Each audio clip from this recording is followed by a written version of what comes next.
Okay, don't panic. Canucks fans, we are all up in here because we've got two pieces of news that I thought were super interesting from today. Frank Saravalli tweeted this out about 20 minutes ago. Keep an eye on the New Jersey Devils today. Aside from the interest in the number 10th overall pick, New Jersey is actively looking to move defenseman John Marino. The Canucks were one of the teams in the mix, a potential checkdown option if there is no Nikita Zadorov. Now, we'll get into Zadorov in a little bit because there was an update from Rick Dalibor about him that's very sad. You could already tell from the title and thumbnail of this video, but let's talk about John Marino at the same time, because when it comes to this guy, the fact is, he's 27 years old, 6'1", 181, right-handed guy, signed till the end of 2027, making $4.4 million a year. What does John Marino have to do with the Vancouver Canucks? Well, he was one of the better defensemen on the Pittsburgh Penguins with Allvin and Rutherford all those years ago. He had 25 points in 75 games played this most recent season with the Devils, and the thing is, with John Marino, he is such a smart defenseman. When you see him play, this is a guy who rarely makes mistakes. That's kind of the report that I got out of him, especially when watching him during the Pittsburgh Penguins days. This is a player that just knows how to make the right play 95% of the time. Now, admittedly, his role with the New Jersey Devils was a little bit different, I would say. There are a lot of other talented defensemen on this team, and guys who could produce a lot of points too. I mean, Luke Hughes absolutely went off this most recent season, and as the years go on, you're expecting bigger things out of Simon Nemec. Dougie Hamilton is signed onto a big deal. If you wanted to argue that there just wasn't enough space for a guy like Marino to prosper on a team like New Jersey, plus the fact that he's making $4.4 million a year, there is a reasonable argument to say, yeah, this guy could be moved, although it's not like he's a bad player. He is totally fine. It's just, you know, if the Devils are looking to trade him away, they're probably going to get some good assets in return, right? So for the Vancouver Canucks to step in here and check in on the former Allvin and Rutherford, was he a free agent? I'm not really too sure. No, he was drafted by Edmonton. I believe he might have actually exercised his right to stay in the NCAA for a while, but either way, yes, there you go. Edmonton Oilers to Pittsburgh. Was he traded? Yes, okay, there you go. Conditional 2021 6th-round draft pick all the way back in the 2019 era. So there you go. Patrik Allvin and Rutherford doing some work here. They traded for Marino once. They have the opportunity to get it done a second time. Jim Rutherford is always doing this, man. He traded Brendan Sutter away twice, too. You gotta remember that. But either way, John Marino is one of these guys that, in my opinion, if you wanted to play him in your, let's just say, top pairing, move Filip Hronek down to a second pair and have Marino with Hughes, this may be, like, even more perfect than the Filip Hronek-Hughes pairing that we had seen last year. Obviously, I'm just spitting here, but John Marino could be the very nice bridge between Filip Hronek and Chris Tanev that Quinn Hughes could very much excel alongside of. If you wanted to force Hronek to play more on his own pairing and drive his own pairing aside somebody else that's not Quinn Hughes, you could get a guy like John Marino and play him top-line minutes, and I think you'd actually be doing very fine. Or if you wanted to have Marino and Soucy play together on the second pair, keep Hughes and Hronek as the top pairing, that could also be a very good fit as well. Move Tyler Myers down to the third pairing, give him limited minutes, and then have whomever else it is on the left side alongside of Myers, maybe Mark Friedman or some other guy the Canucks could bring in, or a prospect or something. Elias Pettersson, maybe.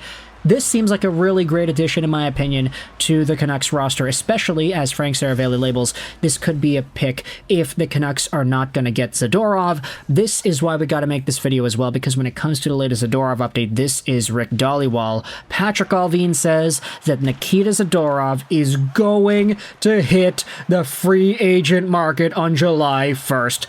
Oh boy. The guy has priced himself out of Vancouver, as unfortunate as it is. Goodbye, Nikita Zadorov. Now, AFP Analytics was one of the first people to go out there and tweet back at this. It seems as though Zadorov may have priced himself out. The projected contract that AFP is giving Zadorov, 5 years, $5.3 million a year, 6.04% of the cap. 604, that's kind of a nice number right there. Honestly, with Nikita Zadorov potentially being a bottom pair defenseman, or let's just say a split minutes bottom four defenseman, 6.04% of the cap, $5.3 million is a lot of darn money, and unfortunately, it's just a bit too much for Big Z, I guess you could say. 29 years old, 6'6", 236, left-handed guy. He could very well get anywhere from $5.5 to $6 million a year on the open market. I think 5.3 is selling it a little bit short. But Zadorov, 14 points, 54 games played this recent season with the Canucks, and 8 points in 13 games in the playoffs. We've had this debate so many times over the past few weeks.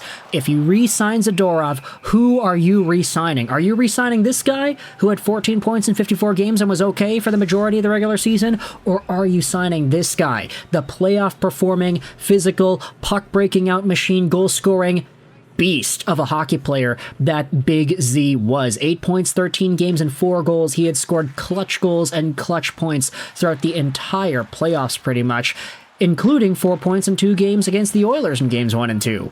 Zadorov was an absolute monster, but unfortunately he was too much of a monster that now his price tag has gone way, way up. Other NHL teams probably looked at Zadorov in the playoffs, they saw the clutch goal scoring, they saw the sniping from in tight, and they're probably going to give him the bag.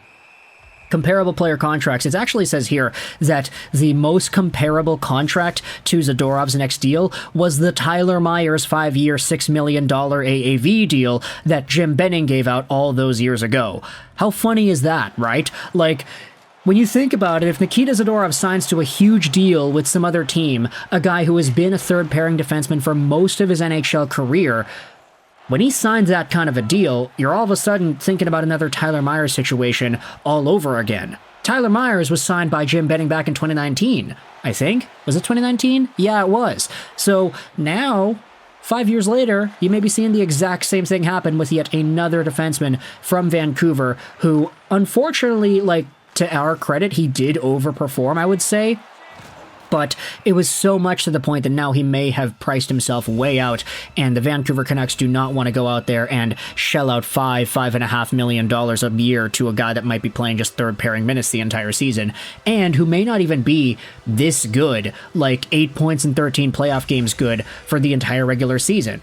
You're not just signing him for the playoffs, you're signing him to be a part of your team. That includes 82 regular season games, so he has to be able to live up to that bargain for the entirety of the contract, not just for a small sample in April and June. So let me know your thoughts in the comment section below. Firstly, about John Marino being a Vancouver Canucks target, especially if they're not able to get Nikita Zadorov. Marino, by the way, $4.4 million, very fair contract. I feel like that's an amazing deal for a guy who could be a solidified top 4 puck-moving, right-handed defenseman who's got great mobility and decent offensive potential. What are your thoughts about him being an option if Zadorov ends up leaving? And what are your thoughts on Zadorov being confirmed by Patrik Allvin to going to free agency on July 1st? Let me know your thoughts in the comment section below about this conflicting Vancouver Canucks emotional journey that is the defense core. I hope you enjoyed this video. 99 and bye.